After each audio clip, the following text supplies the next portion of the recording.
Let me show you all of the screenshot methods on Samsung Galaxy S26 Ultra.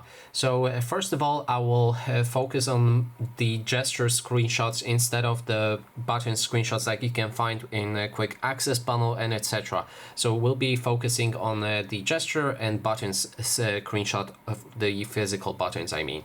So let's open the settings on our device and then navigate to advanced features. Inside you can find motions and gestures, and then there's palm swipe to capture. That is the first method.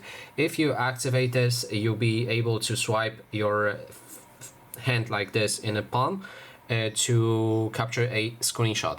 Alternatively, you can use the buttons. So here you will need to click on the power button and volume down button together at the same time, and that way you can also capture that screenshot, as you can see. And lastly, you can go to any page that can be scrollable and click on those buttons or perform a swipe, and then you can capture a full page screenshot. So that is basically everything. Thanks so much for watching.